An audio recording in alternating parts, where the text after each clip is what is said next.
Hi, my friend Quentin here. Today's tip is based off of the most recent book I read, The Big Short by Michael Lewis. It is about the 2006 through 2008 subprime mortgage crisis. What does that mean? Subprime should be thought of as below investment grade.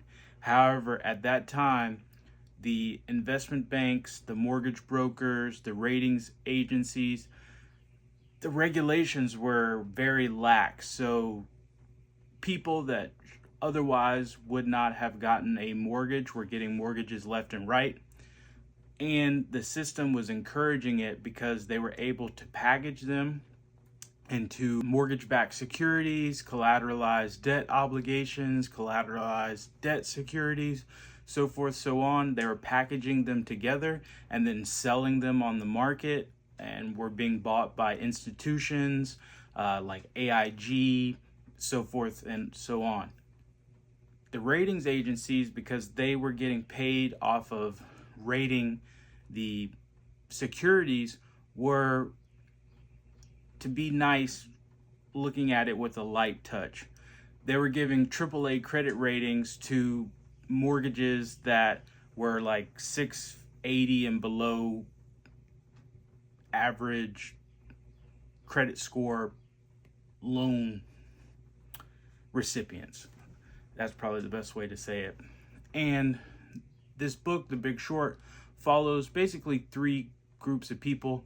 One is Michael Burry, the second is Steve Eisman, and the third is Jamie and Charles. They each had their respective firms, and they saw that something was going on, that the market wasn't correct, that these securities were priced incorrectly.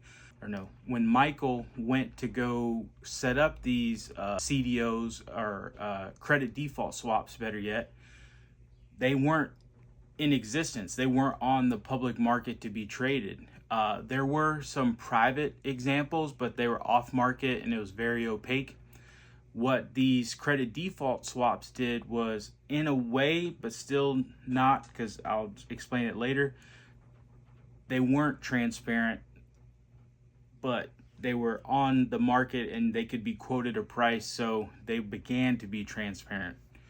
Well, the thing is that there was these things called like the teaser rate. So someone would get a loan, and for like the first 2 years, it would be a low rate. But then after the 2 years, it would bump up. The first 2 years, you're paying 2%, but then on the third year, it jumps up to 12%.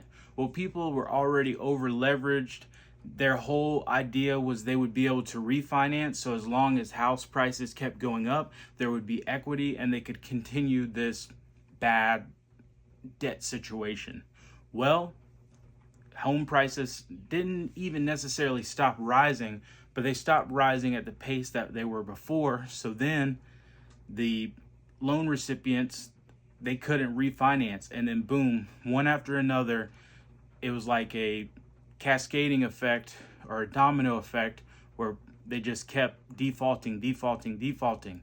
And they were using terms like involuntary prepayment to disguise the default, because involuntary prepayment sounds better than a default. Between 2006, when the default started to ramp up, through 2008, it stopped the world, honestly. So much so that Lehman Brothers failed, Bear Stearns failed, Fannie Mae, Freddie Mac failed. Other banks were on the verge of failing. Merrill Lynch was bought by Bank of America. JP Morgan, through the prodding of the U.S. government, ended up buying Bear Stearns, but Bear Stearns failed. And as a result, standards did get more strict. Credit verification, income verification, underwriting to see if you can actually afford the home. All these different things got more strict.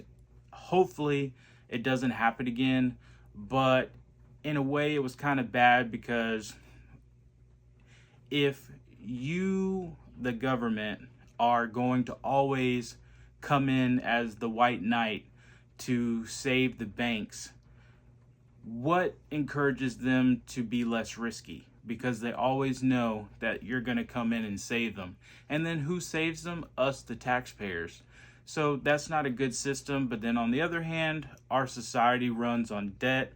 So a lot of people wouldn't be able to live in life. They can, but it's going to be painful.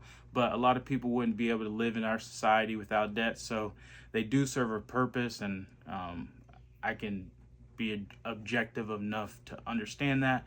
But either way, The Big Short, great book on financial history and kind of understanding the machinations of that crisis. Obviously, I would recommend you read the book, but if you don't have time for the book, there's the movie, The Big Short, which is quite accurate. There's, a few things that are different. Otherwise, as I close, I want you to go to instabiz.us, check out our ebooks, check out our merch, and as always, keep going. Thank you.